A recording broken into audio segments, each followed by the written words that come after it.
What's up guys? So today we'll be doing a comparison video between the Tomtom 6200 and the Tomtom 6000, which I've both got in front of me here. So I've had this device, the Tomtom 6000, for about 3.5 years. So I bought that in 2014, and I've recently just bought this one, the 6200, which arrived a few days ago. So basically, overall, my experience with the 6000 has been quite positive, which is why I've reinvested in the updated model, the 6200.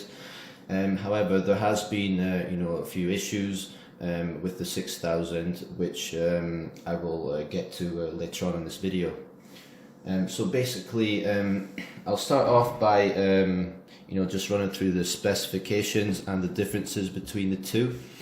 So at face value, they both look very, very similar. So basically, this video is to help anyone who might be thinking about buying a Tomtom 6000 or 6200, but they're not really sure what the differences are. So like the packaging, as you can see, very similar indeed. The devices themselves are very similar as well. They physically, you couldn't tell them apart unless you really switched them on and had a look at the model numbers.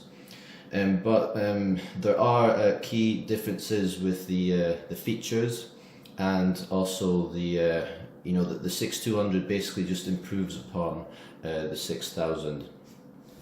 So the Tomtom 6000 released in 2013, and the 6200 has been released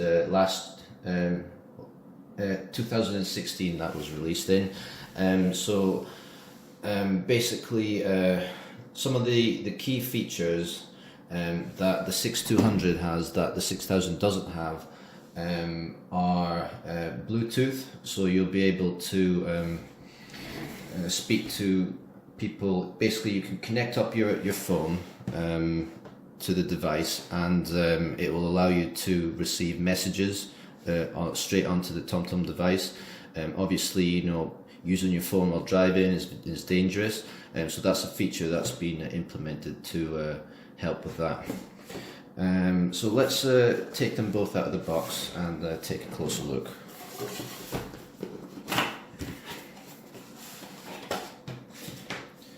Right. So this is the 6200.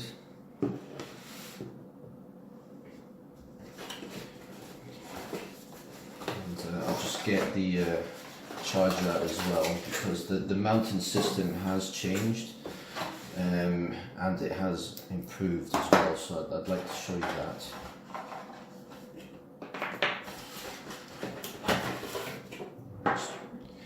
Okay, and we'll take this one out as well.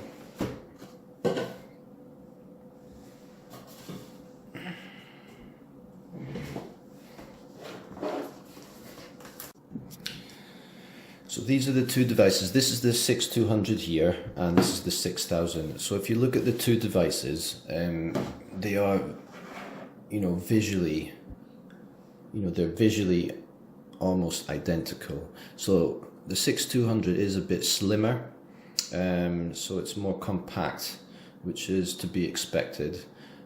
So basically, the older model, the 6000, comes with a USB port. That's the charger port, and that's the micro SD SIM slot. So the 6200, the micro USB is in the back, and so is the charging port, and that's the micro SD card slot just there. So if you can tell that at the back, there are subtle differences as well. So the speaker is still on the back. However, with the 6000, the power button's on the top, and with the 6200, the power button is just there on the back. So just looking at them at face value, it's difficult to tell the difference between the two. However, I do like the design of both of them. They're very, easy to read, and they are, well built, good quality, and in terms of the design, you know, I do not have any complaints. So with the mounting system, that has changed slightly. So let's get the 6000 mount here. So this is the 6000 mount. That, you know, the suction cup obviously goes onto the windshield, and the device just slots into there like that. You know, I've not had any issues. It's never, you know, fallen off. It's never shaken or nothing at all. So the mounting system is, you know, very good. However, the new mounting system is slightly different, simply because the charging port is now situated on the top section instead of on the bottom section, just there. So basically that slots in as such, and there's no issues with that either. You know, cable and chargers look identical. So let's run through some of the key feature differences. So basically with the 6000, it does not have worldwide maps. So the 6000 has European maps, so UK and EU maps, whereas the 6200 has worldwide maps. So the other differences is that the 6000 has 8 gigabytes of memory, as in internal memory, whereas the 6200 has double the amount with 16 gigabytes. You know, other key features are that the 6200 has a faster processor. So basically, you know, Tomtom is quite secretive in terms of the specifications of their devices, you know, but this one is noticeably faster than the 6000. So that is, you know, one of the gripes of the 6000 is that it's quite slow, but we'll come on to those points shortly. So like I said, this one's got world maps, this one's only got European. Another key feature of the newer model is that it's got Wi-Fi updating. So basically, to update the maps on this, you've got two options. You can either connect it to your computer, you know, whether it's a MacBook or PC. You connect it with the USB cable, and you'll be able to update it through their software program, which is Tomtom Connect. Or you can connect it directly to your home Wi-Fi, which is wonderful. So in the settings features, you can you know, just put in your Wi-Fi password, connect your Tomtom to your Wi-Fi, and update it to the latest maps simply and quickly. Whereas with the Tomtom 6000, you're not able to connect it to the Wi-Fi directly, so basically you only have one option to update it, which is to connect it to your laptop and use their software, which is Tomtom Connect. And you know, I'm not the biggest fan of their software, simply because you know, regardless of your internet speeds, it can take quite a long time to download the maps. So like a new map, well, for example, a European map could be as big as, you know, 6-7 gigabytes, and you know, it just seems to be quite slow to update. You know, another, you know, key feature, which was one of the reasons why I updated, is that the newer 6200 has lifetime speed camera updates, whereas this one doesn't. So 6200 European maps with lifetime updates, including traffic updates. However, it does include you know, speed camera, you know, features. However, it runs out after like a year or so. So basically, that is something you do have to pay for, which you know, I think Tomtom's been a little bit crafty with that one. But the 6200, they've given, you know, I think they've listened to the feedback that has been given, and they've provided free lifetime cover for the speed cameras as well. So the 6200 has twice as many you know, memory. It's got twice as much memory as the 6000. It's got 16 gigabytes compared to 8 gigabytes. Worldwide maps, free lifetime speed camera updates and map updates, and also Wi-Fi updates. So another feature that this has got is Bluetooth, which the 6000 does not have, and those are basically the main differences between the two. But in terms of the other features, they are identical. They both use the same software. They both have 6-inch widescreen touchscreen displays. The resolution on both of them is the same, so it's 480 by 800 pixels, and yeah, so I mean, it all comes down to what you need to use the device for. Basically, the reason that I've upgraded to the 6200 is because the 6000 is starting to get a bit slow. So there are a lot of positive points to make about both of the devices. So I've not used the new device that much yet. I've only used it for 3 or 4 trips, but I do plan to make a more in-depth review of the newer model once I've used it a bit more. So some of the positive points about both of them, including the 6000, is that the traffic features on TomTom is just the best of its kind. I think that for the daily commuter, this is something that is very useful. I commute quite a distance to work and back every single day, and the traffic can be quite heavy at certain times of the day, especially during rush hours in the morning and also in the afternoon. But that is one of the positive points that I would like to make about both of the devices. I also another positive is the design. I really love the design of them. I think TomTom have improved with the newer design, which is much slimmer, and it's just I'm not sure if it's lighter, but it is very, very thin indeed, and it is just wonderful build quality. I mean, it is just, in my opinion, the best quality sat nav that you could buy.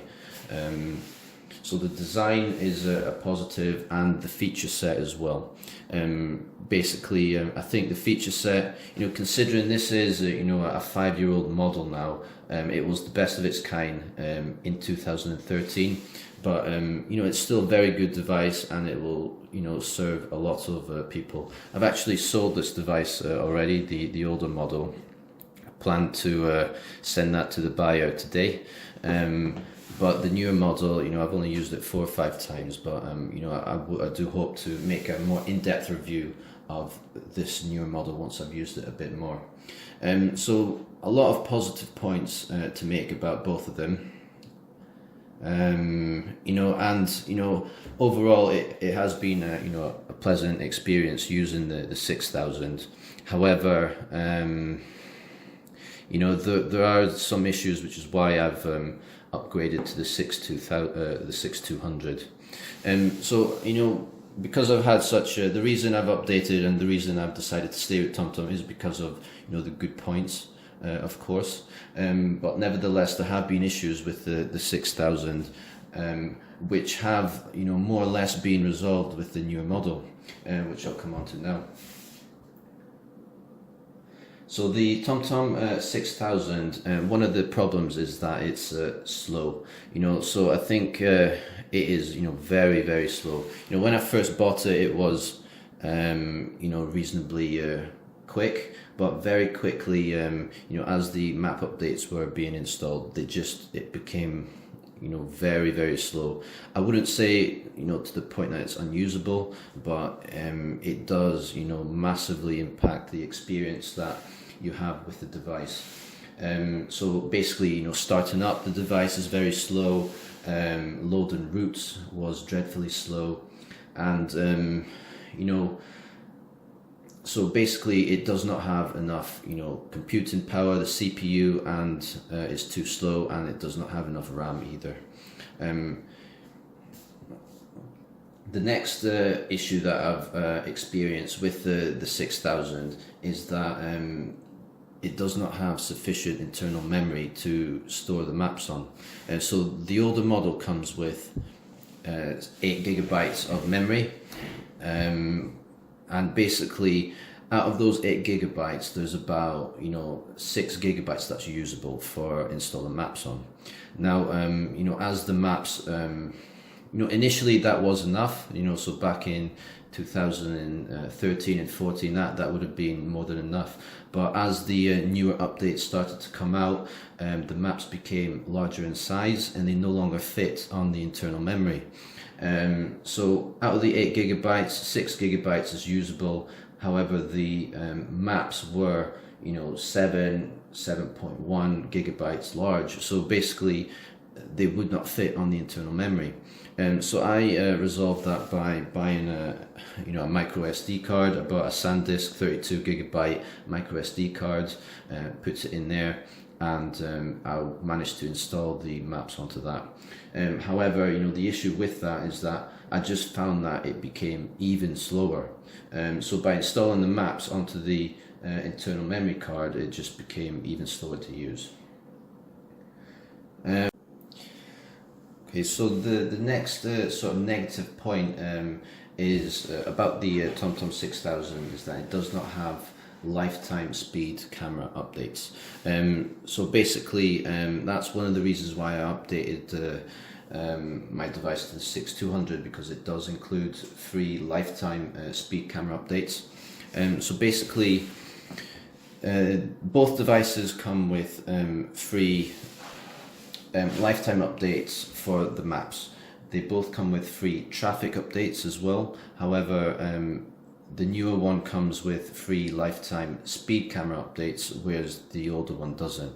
So speed cameras, the authorities change the location of them, speeds change, and speed limits change now and then. So basically the updates are essential if you do want to use that feature and avoid speed cameras. So basically that is one of the reasons why I updated to the newer one. The older one, you can buy a yearly subscription to update the speed cameras, but that's something that I am not prepared to do, which is one of the reasons why I've updated it to the 6200. So the final sort of negative point I'd like to make about the 6000 during my time using it is the battery life.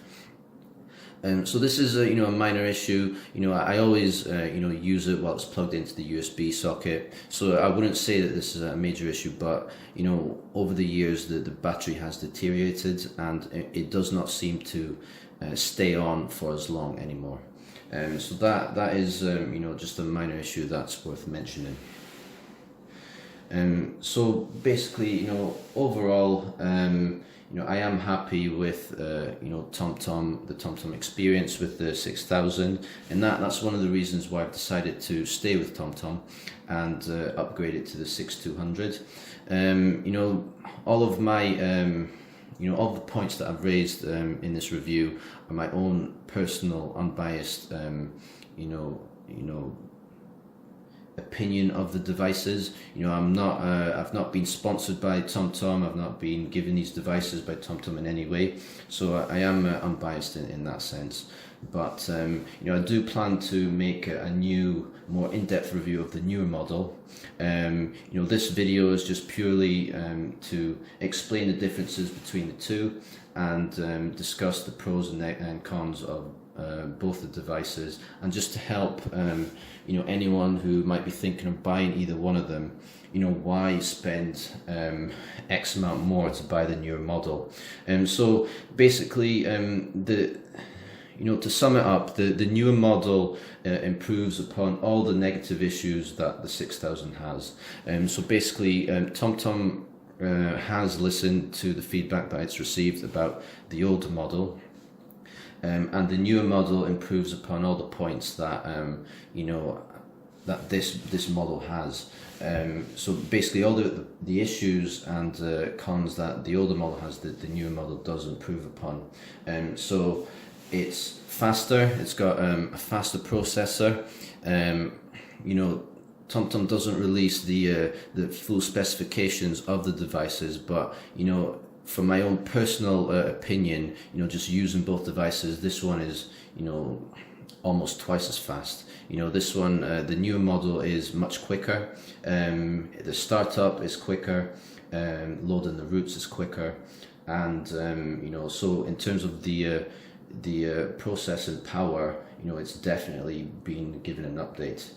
There's also twice as much memory, so there's 16 gigabytes in there, so that you know, that basically resolves the issue with not enough internal memory on the older device. So basically you can install now any map that is currently available with Tomtom. You know, as new updates are released, there may be issues in the future where the maps, you know, become too big and they will no longer fit on this. But you know, right now in this moment in time, 16 gigabyte is more than enough internal memory.